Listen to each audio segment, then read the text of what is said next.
Hello बच्चों। आज हम देखने वाले हैं चैप्टर 11 मार्केटिंग मैनेजमेंट। जो 12th का हमारा यहाँ मार्केटिंग मैनेजमेंट है, ये चैप्टर पूरा बना हुआ है कि भैया मार्केटिंग मैनेजमेंट कैसे चलता है, कैसे मार्केट को हम मैनेज कर सकते हैं, हम अपनी मार्केटिंग में ऐसा क्या करें जिससे हमारा प्रोडक्ट बिके। तो सबसे पहले मार्केटिंग मैनेजमेंट को समझने के लिए आपके अंदर जो पुराने इसके थॉट हैं उसको आपको क्लियर कर दूं पहले कि भैया मार्केटिंग मैनेजमेंट में कई लोग ये सोचते हैं कि मार्केटिंग मैनेजमेंट एक प्रमोशन एक्टिविटी है। जो आप जिस भी तरीके से आप सेल बढ़ा लें, तो मार्केटिंग वही सारी चीज़ें हैं जिसमें आप सेल को बढ़ा सकते हैं और अपने पास मतलब ज़्यादा से ज़्यादा प्रॉफिट कमाने का तरीका बना सकते हैं। लेकिन मैं आपको बता दूं कि मार्केटिंग मैनेजमेंट इससे ज़्यादा ज़्यादा ज़्यादा ज़्यादा चीज़ें कवर करता है। मार्केटिंग मैनेजमेंट में क्या बोल रहे हैं, मार्केटिंग मैनेजमेंट बिल्कुल A to Z तक की बात होती है। असल में मार्केटिंग मैनेजमेंट बहुत वाइडर टर्म है। इसके अंदर बहुत सारी चीज़ें, आप बोलते हैं जो सेल, तो वो सेल सिर्फ एक पार्ट है, सिर्फ एक पार्ट जो मार्केटिंग मैनेजमेंट का एक पार्ट, एक रोल है मार्केटिंग मैनेजमेंट का। उसके अंदर प्रमोशन जो आप सोचते हो, प्रमोशन भी सिर्फ एक रोल है जो मार्केटिंग मैनेजमेंट के अंदर आ रही है। तो भैया ऐसा क्या है जो मार्केटिंग मैनेजमेंट के अंदर आता है, मार्केटिंग मैनेजमेंट इतना बड़ा क्या है, इसके अंदर और क्या चीज़ें? बेटा सब कुछ मैं अभी आपको आगे बताऊंगा कि भैया जो प्रोडक्ट का सोच कि भैया प्रोडक्ट का क्या बनाना है, लोगों की नीड क्या है, आपको लोगों की नीड के हिसाब से प्रोडक्ट को बनाना है। तो आप ये सोचते हो कि भैया मार्केट में ये प्रोडक्ट पूरा A to Z वर्क कि भैया वो आएगा कैसे, उसका प्रोडक्शन कैसे होगा, वो कैसे उसकी पैकेजिंग होगी, उसकी लेबल क्या लगने वाला है, उसकी मार्केटिंग कहाँ पर होगी, कौन सी जगह पे उसको ट्रांसपोर्ट किया जाएगा, सब कुछ मार्केटिंग मैनेजमेंट के कवर होता है। अगर मैं आपको बोलता कि मार्केटिंग मैनेजमेंट को अगर आप सेल से कंपेयर करेंगे तो मार्केटिंग मैनेजमेंट ही जीतेगा, क्योंकि सेल मार्केटिंग मैनेजमेंट के अंदर आता है। मार्केटिंग मैनेजमेंट बड़ा टर्म है, इसके अंदर सब कुछ आता है। ट्रांसपोर्टेशन भी इसी के अंदर है, आपको एडवर्टीजमेंट भी इसी के अंदर है, प्रमोशन एक्टिविटीज इसके अंदर है, सेल प्रमोशन इसके अंदर है, सब कुछ। मतलब मार्केटिंग मैनेजमेंट एक वाइडर टर्म है और उसके अंदर सारी चीजें हैं। तो चलिए मार्केटिंग मैनेजमेंट स्टार्ट करते हैं। फास्ट ट्रैक रिवीजन में आप लोग को आप बता दूं कि भैया मार्केटिंग मैनेजमेंट थोड़ा जल्दी जल्दी जाएगा।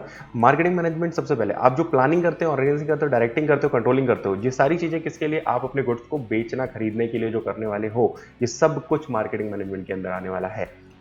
नेक्स्ट बोलता है कि भैया सबसे पहले आप क्या करते हैं, टारगेट सेट करते हैं कि भैया आपको कहां पर अपने सामान को बेचना है, ये आप देख लेते हैं। डिमांड देखते हैं कि अपने मार्केट में उसकी डिमांड कैसे बन जाए, फिर उसके बाद उसकी वैल्यू क्या होनी चाहिए कि लोग इसके लिए पैसे देने के लिए तैयार हो जाएं। फिर मैं आपको बताता हूं कि भैया फिलॉसफीज, ये बोलते हैं भैया मार्केटिंग मैनेजमेंट की फिलॉसफीज क्या होती है। ये बोलते हैं प्रोडक्शन कॉन्सेप्ट कि भैया अफोर्डेबल प्राइस पे आप गुड्स दे सको। ये हम पहले हम देखते हैं भैया हम अपने गुड्स जो बना रहे हैं, हमें भी तो अफोर्ड हो कि भैया हम इतने प्राइस पर इसको बना सकें और आपको भी अफोर्ड हो कि भैया आप उसको खरीद सको आपकी जरूरत के हिसाब से। तो ये दोनों के लिए हम देख रहे हैं कि भैया हम ऐसा काम करने वाले हैं, ऐसा प्रोडक्ट बनाने वाले हैं। दूसरा प्रोडक्ट का कॉन्सेप्ट होता है कि क्वालिटी, क्वालिटी होनी चाहिए प्रोडक्ट में। ऐसा ना हो कि मैंने एक लो क्वालिटी का प्रोडक्ट बनाया जो आगे जाके आप टिकेगा भी नहीं, बहुत जल्दी खत्म हो जाएगा। इसलिए मैं चाह रहा हूं कि भैया नहीं, एक ऐसा प्रोडक्ट जिसकी क्वालिटी अच्छी होगी। सेलिंग कॉन्सेप्ट बोलता है कि भैया एग्रेसिव सेल प्रमोशन करने की एक्टिविटी करता हूं। जब मैं क्या कर रहा हूं कि भैया मैं अपने गुड्स को बेचने के लिए ताकत लगा रहा हूं कि अब मैं उसे बेचना चाहता हूं, मैंने सब सारी चीजों का ध्यान रखा है कि भाई मैं कैसे चल रहा हूं। फिर आ रहा हूं कि भैया मार्केटिंग कॉन्सेप्ट ये बोलने वाला मैं लोगों की नीड जानता हूं, भैया लोगों की जो जरूरत होगी वही चीज अगर आप बनाओगे तो वो बिकेगी, अदरवाइज नहीं। फिर बोलते हैं भैया सोसाइटी फैक्टर्स भी यहाँ पर होता है कि आप लोगों के लिए काम करते हो, तो भैया आप जो भी प्रोडक्ट बनाते हो वो लोगों के वेलफेयर के लिए होता है, इसलिए तो वो खरीदते हैं। तो हर वो चीज जो दुनिया में बिक रही है वो कहीं ना कहीं लोगों को जरूरत है। तो ये फिलॉसफीज है जो मैंने आपको बता दिया कि भैया आपको प्रोडक्ट के लिए क्या बनाना है, उसका प्राइस क्या होना चाहिए, उसकी क्वालिटी, फिर उसको सेल कैसे करना है, उस लोगों की नीड है कि नहीं है, लोगों का भला कैसे होगा। ये 5 बातें सोच कर चलिए। फिर आगे बोलते हैं भैया फंक्शंस ऑफ मार्केटिंग। अब आपके मन में आ रहा है कि भैया मार्केटिंग में आपने बोला था कि बहुत सारी चीजें कवर होती हैं। तो हाँ बेटा, जो सारी चीजें कवर होती है मैं आपको बता देता हूं। सबसे पहले मार्केट वहां स्टार्ट हो गया है, आपका मार्केटिंग का काम वहां स्टार्ट हो गया जब आपने प्रोडक्ट को बनाया तक नहीं है, मतलब सिर्फ सोचा है।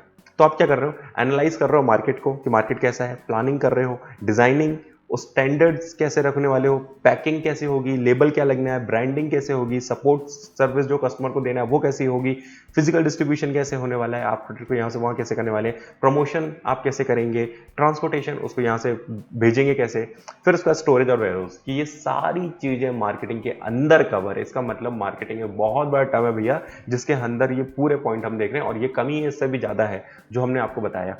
चलिए आगे बढ़ते हैं। मार्केटिंग, यहां पर मार्केटिंग मिक्स पूछा जाता है जो बहुत इंपॉर्टेंट है। मार्केटिंग मिक्स में ये बोलते हैं कि भैया ऐसी क्या चीज है जो मार्केटिंग के टूल है, जो सारी चीजें ये तो यूज होगा कि ऐसे काम चलने वाला मार्केटिंग का। तो इसके टूल्स है वो ये हैं कि सबसे पहले एक प्रोडक्ट डिसाइड करते हो कि आपको क्या प्रोडक्ट बनाना है, उसका प्राइस कि उसको किस प्राइस में बेचना है, प्लेस कि उसको कहां बेचना है, प्रमोशन कि आप उसको बेचने के लिए कैसी प्रमोशन करना है। प्रमोशन मतलब कि आप लोगों को कैसे बता पाओगे कि आपने एक प्रोडक्ट लॉन्च किया है, इंफॉर्मेशन देना लोगों को, कस्टमर को।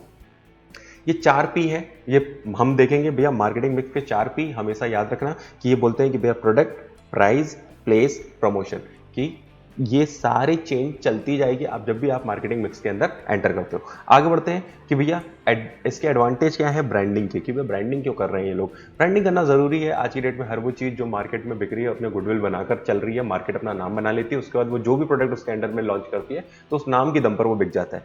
तो ये करता क्या, फायदा क्या है भैया, एक तो सारे प्रोडक्ट से थोड़ा सा एक अपने आप को डिफरेंट दिखाने की कोशिश करता है कि भैया एक बार ब्रांड बन गया तो वो सारे प्रोडक्ट से थोड़ा सा अलग दिखने लगता है। डिस्प्ले में अलग दिख रहा है कि भाई ये अलग से नाम दिख रहे हैं कि ये कंपनी के हैं, तो हम उसकी कंपनी में भरोसा करके चीजें खरीदते हैं। प्राइस में हमें दिखता है कि भैया अगर हमारा गुडविल अच्छी है, हमारा नाम अच्छा है, तो हम प्राइस अपने हिसाब से सेट कर सकते हैं ज्यादा में। अगर हमारा नाम ही नहीं बना अभी तक तो हम प्राइस को लेकर बात नहीं करेंगे, मिनिमम पे चलेंगे।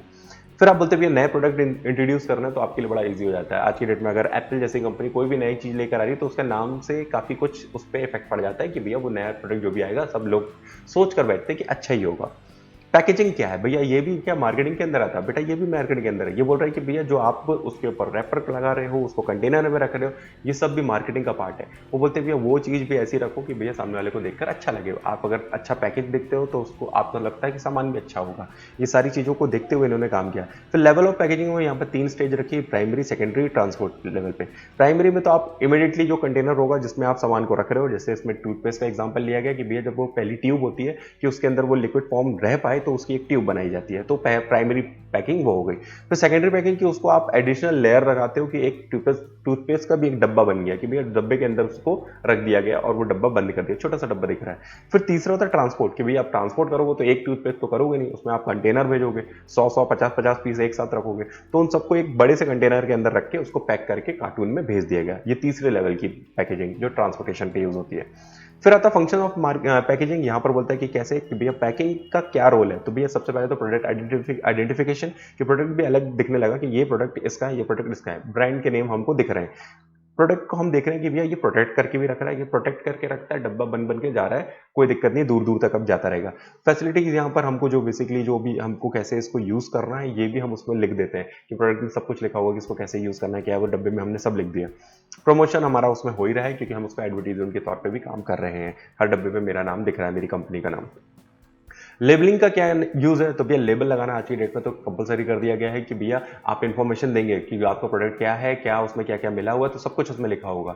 तो हर वो चीज लेबल में काम करती है कि भैया मैंने आपको एक लेबल लगा के दिया है कि कंपनी ने आपने बोला कि आप जो भी प्रोडक्ट खरीदोगे उसको कैसे यूज करना है, उसको कैसे आप उसको मतलब यूज करेंगे और कैसे उसको ओपन करना है, ये सारी चीजें उसमें लिखा हुआ है। फिर आपको बोला प्राइस, जो मैंने आपको प्राइस जो लेवल में लिखा के रख दिए, जो आपने मुझे बोला कि इतना पे करने की आपकी हिम्मत होनी चाहिए। तो आपको मैंने ये बोला है कि भैया मैं एक प्रोडक्ट लेकर आ रहा हूं, जो प्रोडक्ट मैंने उसमें प्राइस लिखा है, आप उतना पे करिए और आपका वो प्रोडक्ट आपका हो गया। वो सब कुछ ऐसा हो गया कि भैया बायर को ज्यादा फोर्स नहीं करना है। उसने बोला कि ये लिखा हुआ है भैया, आप अगर पे कर सकते हो तो आप पे करिए और ले जाइए, सिंपल। फिर आता है भैया क्या फैक्टर इफेक्टिंग प्राइस डिटरमिनेशन, क्या प्राइस बना देना क्या इजी काम है? नहीं। प्राइस अगर कोई कर रहा है तो प्राइसिंग वर्ड यूज होगा, तो वहां पर आपको देखना पड़ेगा प्रोडक्ट पे लगने वाली कॉस्ट, कितना कॉस्ट है। अगर आप देखेंगे डिमांड कि भैया मार्केट में अगर डिमांड ज्यादा है तो आप प्राइस हाई रखो, अगर डिमांड कम है तो प्राइस लो रखें, ये सारी चीजें आपको बता रही है। फिर उसके बाद कॉम्पिटिशन कि भैया आपके लोगों में आपकी जैसी कंपनी कितनी और है, तो उनको देखते हुए प्राइस रखो, कॉम्पिटिटर को देखते हुए। फिर लीगल रेगुलेशंस जो हैं वो भी देखो कि भैया गवर्नमेंट ने कुछ रूल्स लगाए हुए हैं कि भैया इतना इतना प्राइस, इतना इससे ज्यादा नहीं कर सकते, कम नहीं कर सकते, उसको देखते हुए चलो। प्राइस का ऑब्जेक्टिव क्या है आपका, ये बहुत क्लियर होना चाहिए। फिर मार्केट में जो आप मेथड यूज करने वाले हो वो देख लो। फिर types of channel of distribution की बात करेंगे कि भैया डिस्ट्रीब्यूशन कैसे होता है इनका। तो अगर आप देखेंगे, अगर इसमें 2 तरीके होते हैं, एक होता है डायरेक्ट चैनल, दूसरा होता है इनडायरेक्ट चैनल। डायरेक्ट चैनल में मैन्युफैक्चर क्या करता है, सीधे गुड्स बनाता है और कंज्यूमर को दे देता है, तो वहां पर कोई भी बीच में नहीं आया, तो ये आपको हो सकता है सस्ता पड़ेगा गुड्स, क्योंकि मैन्युफैक्चर ने बनाया और सीधे कस्टमर ने खरीदा। ऐसे चीजों को हम डायरेक्ट कंज्यूमर तक पहुंचा देते हैं। ऐसे वो गुड्स जो मतलब किसी भी मीडिएटर की जरूरत नहीं पड़ी और उन्होंने डायरेक्ट लाकर आपको दे दिया। डायरेक्ट एग्जांपल के लिए, अगर आपको जैसे आपके घर में मिल्क आता है, आपके घर के आसपास के लोग हैं जो गाड़ी लेकर आते हैं और आपके यहाँ मिल्क देके जाते हैं, डायरेक्टली उन्होंने वहां से लिया और आपको लाकर दे दिया। तो ये डायरेक्ट के अंदर आ गया। इनडायरेक्ट के अंदर क्या बोलता है कि भैया वो सारी चीजें जो आपको किसी ना किसी के मिडिल मैन के बाद आप तक पहुंचती है। तो देखो, पहला बोला कि वन लेवल पे, जैसे मैन्युफैक्चरर ने बोला कि रिटेलर को दिया, रिटेलर ने कंज्यूमर को, रिटेलर कौन, वो जो दुकानदार आपके पास बैठा हुआ, मैन्युफैक्चरर ने उस तक पहुंचा दिया और उसने आपको बेचा। सेकंड लेवल जो मैन्युफैक्चरर ने होलसेलर को दिया, होलसेलर ने रिटेलर को दिया। ये दो लोग और आगे बीच में कि भैया पहले होलसेलर जिसने लमसम में पूरे गुड्स को खरीदा, फिर उसने क्या किया, रिटेलर को दिया, छोटे छोटे शॉप्स को दिया, और फिर कस्टमर ने खरीदा। थर्ड लेवल बोला मैन्युफैक्चरर ने पहले एक एजेंट को दिया, उस एजेंट के मतलब अलग अलग लोग वो अलग अलग स्टेट में रहते हैं, उन्होंने अपने अपने माल को लेने की बात करी और उन्होंने वो होलसेलर को दिया, होलसेलर ने फिर रिटेलर को दिया, फिर रिटेलर ने कंज्यूमर। ये तीन टाइप के आपको दिख रहे हैं कि भैया तीन लोगों में बढ़ गई ये चीज। फिर आगे बढ़ते हैं भैया प्रमोशन एक्टिविटी। प्रमोशन एक्टिविटीज वो सारी एक्टिविटीज जो आप इंफॉर्मेशन देने के लिए कस्टमर को यूज करते हो, कि भैया कस्टमर को बताना कि मैंने एक गुड्स लाया है, ये लॉन्च किया है, तो ये बताने के लिए आपको प्रमोशन एक्टिविटी यूज करनी पड़ती है।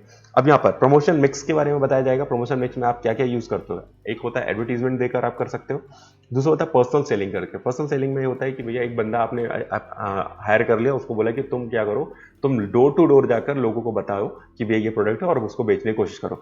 ये जरूरी नहीं कि ये ऐसे लोग होंगे जो आपके घर तक आएंगे, ये वो लोग हो सकते हैं कि जो इंडस्ट्रियल गुड्स पे डील करते हैं, जो मतलब आपके जनरल मार्केट के लिए नहीं है, मतलब वो किसी रिटेल शॉप में नहीं मिलेंगे। वो ऐसे गुड्स हैं कि उसके बायर बहुत कम होते हैं, एक सिटी में 10-15 ही होंगे, तो उसके लिए आपने एक बंदे को भेज दिया, वो वहां जाके डायरेक्टली उनसे मिलेगा और वो चीजें बेचेगा। सपोज करिए ऐसे बहुत सारी चीजें हैं जो मतलब मार्केट में हर किसी को नहीं बेचे जाते।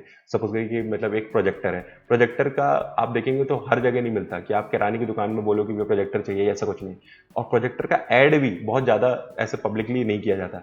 प्रोजेक्टर मालूम है कि भैया ये टीचिंग वालों के लिए ज़रूरी है, कुछ ऐसे लोग सेमिनार्स के लिए ज़रूरी होते हैं, तो वहाँ पे प्रोजेक्टर बेचने के लिए जो लोग होते हैं वो डायरेक्टली वो उस ऑर्गेनाइजेशन को जाकर हिट करते हैं जहाँ पर उनका पैसा बच जाता है। क्योंकि डायरेक्टली एडवर्टीजमेंट करोगे तो फिर आपको बहुत ज़्यादा पैसा लग जाएगा, आप टीवी और इन सब पे खर्च करोगे, और जो जनरल पब्लिक के गुड्स होते हैं उनके ऐड टीवी और न्यूज़पेपर में आ सकते हैं, लेकिन जो जनरल पब्लिक के नहीं है वो स्पेसिफिक पीपल के लिए है, तो उसके लिए पर्सनल सेलर यूज होते हैं। फिर आता सेल प्रमोशन, कि मतलब सेल को प्रमोशन देना, मतलब कि हमारी सेल आज हम बोल रहे हैं कि भैया हमको किसी भी तरीके से इस बार सेल ज़्यादा करनी है, तो हम अलग अलग लेवल से क्या करते हैं, हम ये करते हैं कि भैया सेल प्रमोशन देने के लिए हम ये करेंगे कि भैया अलग से आपको क्या करेंगे कि आप एक गुड्स लीजिए, उसमें डिस्काउंट देंगे, हम आपको एक गुड्स के साथ कुछ कूपन देंगे। ये सब करके मैं आपको क्या कर रहा हूँ कि लालच दे रहा हूँ कि जल्द से जल्द मेरा माल बिक जाए। पब्लिक रिलेशन की बात करते हैं कि भैया पब्लिक रिलेशन एक नया फंडा है जो मार्केट में चलता है आजकल। वो ये है कि भैया हमारी पब्लिक के सामने हमारी कंपनी की इमेज बना लेना। इससे क्या होता है कि हमारी गुडविल अच्छी हो जाती है और मार्केट में हमारी कोई भी चीज़ आसानी से बिकने लगती है। हम रिलेशन बनाकर रखते हैं न्यूज़ वालों से भी, पॉलिटिक्स वालों से भी, ताकि हमारा काम आसानी से होता रहे, लोगों के लिए काम करते रहना, ये पब्लिक रिलेशन में आता है। चलिए मैं आपको उसके बारे में डिटेल बताऊंगा। एडवर्टीजमेंट में आपने बोला कम्युनिकेशन होना चाहिए। अगर एक बंदा दूसरे बंदे से बात करना शुरू कर देता है किसी प्रोडक्ट के बारे में, तो ये कम्युनिकेशन फैल रही है। अगर आप इसको पेड वर्जन में करेंगे तो ये एडवर्टीजमेंट होती है। कम्युनिकेशन मतलब लोगों को इन्फॉर्म करना आपने एक गुड लॉन्च कर दिया है या लेकर आए। एडवर्टीजमेंट की बात करें तो उसकी रीच काफ़ी हाई होती है, काफ़ी एक बार में अगर आप देखेंगे तो पूरे वर्ल्ड लेवल पे आप एडवर्टीजमेंट कर सकते हो। जितना आपके पास पैसा, आपकी रीच उतनी हाई होगी। मतलब अगर आपके पास बहुत पैसा है तो आपकी एडवर्टीजमेंट बहुत हाई लेवल पे हो जाएगी, पूरी दुनिया आपके बारे में जान लेगी। लेकिन अगर आपके पास कम पैसा है तो आप कम लोगों को बता पाओगे कि आप क्या लॉन्च कर रहे हैं।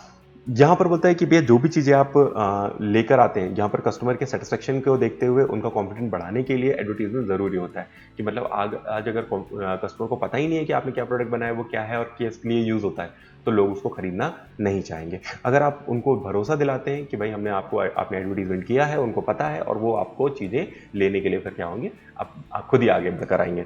एक्सपेंसिव होता है कि हाँ भाई खर्चे तो होते हैं, क्योंकि एडवर्टीजमेंट करोगे तो यहाँ पर खर्चे तो होंगे, लेकिन हाँ अगर आप देखेंगे कि एक सही लेवल पे और सही तरीके से करोगे तो ये आपको इकोनॉमिकल भी पड़ सकता है।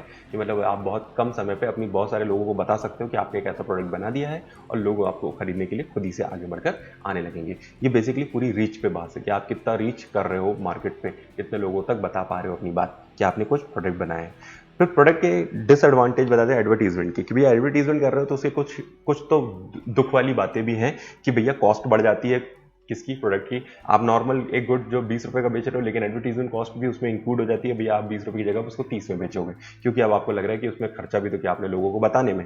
फिर बोलते हैं भैया यहाँ पर सोशल वैल्यू हिट होती है। कई बार ऐसा होता है कि आप कुछ ऐसे एडवर्टीजमेंट दे रहे हो जो मतलब सोसाइटी के लिए ठीक ही नहीं है, आप मतलब कुछ भी बोलकर मार्केट में चीजें बेचने की कोशिश कर रहे हो, कंफ्यूज कर रहे हो बायर को। ये भैया वो अच्छा खासा क्लियर था, वो एक तरीके से गुड लेने जा ही रहा था, लेकिन आपने उसको एडवर्टीजमेंट इतना ज्यादा बोल दिया कि सामने वाला कंफ्यूज हो गया है, वो सोच रहे हैं कि भाई अब मैं ये ना लूं कि वो लूं, मेरे को समझ नहीं आ रहा है। फिर बोलते हैं भैया इंफीरियर प्रोडक्ट भी आप बेच देते हो, मतलब कि जो आउटडेटेड है, कुछ जो अब काम की नहीं है, लेकिन तब भी आप लोग क्या करते हैं, एडवर्टीजमेंट करके उन्हें भी बेच देते हैं, क्योंकि भैया सामने वाले को चिपका दो, हमें क्या फर्क पड़ता है। बैड टेस्ट के एडवर्टीजमेंट भी अब होने लगे कि भैया आप बोल रहे हो कि एडवर्टीजमेंट की मतलब एक तरीका होता है, वो भी आप मतलब कुछ भी बोलकर बेच रहे हो कि भैया ऐसा क्या होता है कि आपने डीओ लगाया तो लड़कियां आपके पीछे दौड़ती आएंगी। ये बहुत गलत तरीका है जो अब मार्केट में, तो उनको इन्होंने बोला कि भाई इस तरीके के एडवर्टीजमेंट नहीं होने चाहिए।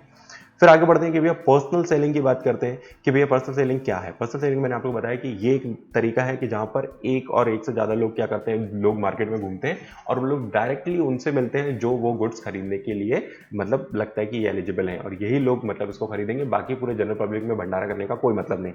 तो यहाँ पर इन्होंने बोला कि ऐसे लोगों को इन्होंने प्रॉपर टाई वाई लगाकर, अच्छी पर्सनैलिटी हो, अच्छा उनका एजुकेशन हो और टेक्निकल उनको सारी नॉलेज हो, अपने प्रोडक्ट का नॉलेज हो, कम्युनिकेशन स्किल अच्छी हो, ऑनेस्टली वो सारी बातें करके सामने वाले को गुड्स देकर आ जाए।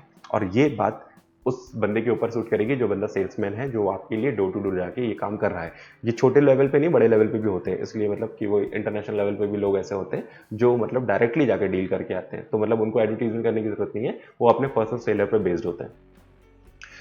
फिर सेल प्रमोशन की बात करते हैं। ये शॉर्ट टर्म के लिए है। शॉर्ट टर्म अगर आप इमीडिएटली परचेस करवाते चाहते हो सामने वाले से कि भैया तुम मेरे सामान खरीद दो। बिग बाजार में जिस तरीके से बोला गया कि भैया सेल लगी है, आज वेडनेसडे है, वेडनेसडे ऑफ है, इसकी वजह से हम 40% डिस्काउंट, 20% डिस्काउंट, ये सब कुछ क्या है, सेल प्रमोशन कि मतलब इनको स्टॉक खाली करना है किसी भी हद पे, इनको आज का गल्ला भरना है। तो आज का गल्ला भरने के लिए इन्होंने जितनी मेहनत करनी थी, जितने ऑफर दे रहे हैं कि भैया रिबेट दे रहे हैं, डिस्काउंट दे रहे हैं, रिफंड स्कीम दे रहे हैं, कोई भी कॉम्बिनेशन गुड्स वगैरह आपको एक साथ देने के लिए तैयार है, कुछ गिफ्ट दे रहे हैं, कुछ लकी ड्रॉ दे रहे हैं, भैया ये सब कुछ करके अगर आप बेचने की बस बात कर रहे हो तो हम बात करेंगे सिर्फ सेल। तो सेल एक सिर्फ पार्ट है जो मार्केटिंग के अंदर ही आ रहा है।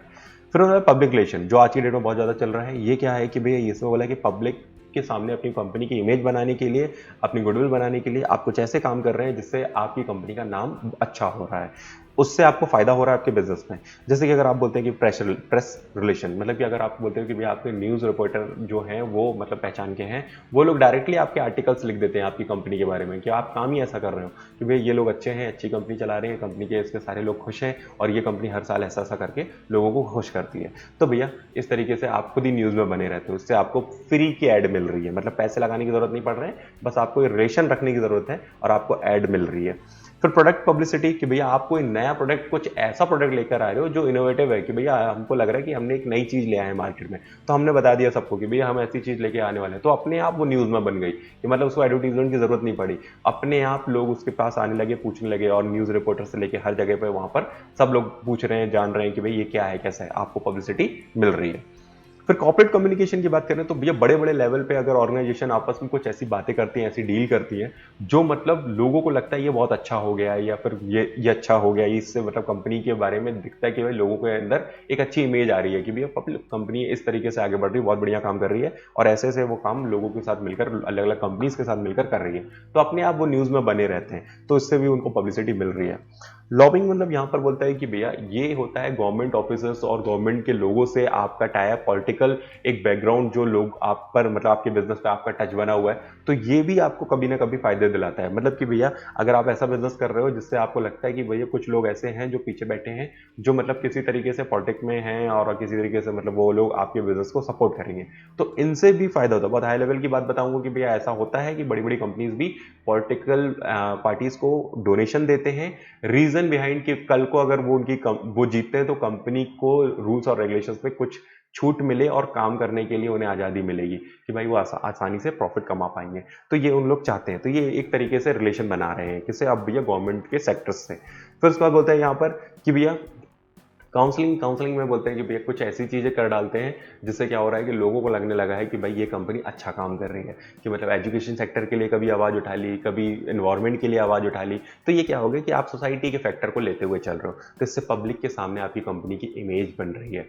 इट्स ऑल अबाउट कि मार्केटिंग मैनेजमेंट में आपको जितनी भी बातें बताई वो सारी की सारी इस मार्केटिंग मैनेजमेंट के अंदर आती है। डेट मीन्स मार्केटिंग मैनेजमेंट एक बहुत वाइडर टर्म है। आप कल को और पढ़ाई करेंगे तो आपको दिखेगा कि इसकी अलग से पढ़ाई होगी, तो इसके अंदर बहुत सारी चीज़ें, मतलब लोग ये सोच लेते हैं कि मार्केटिंग मतलब सिर्फ प्रमोशन होता है, तो ऐसा नहीं है। प्रमोशन सिर्फ एक पार्ट है, उसके अंदर सेल, ट्रांसपोर्टेशन, पैकेजिंग, उसका लेबलिंग, प्रमोशन, सब कुछ कवर है। कोई दिक्कत नहीं है कि भैया मार्केटिंग मैनेजमेंट एक बहुत वाइडर टर्म है। चलिए तो फिर नेक्स्ट क्लास में मिलते हैं बच्चा, नेक्स्ट वीडियो के साथ। Thank you so much.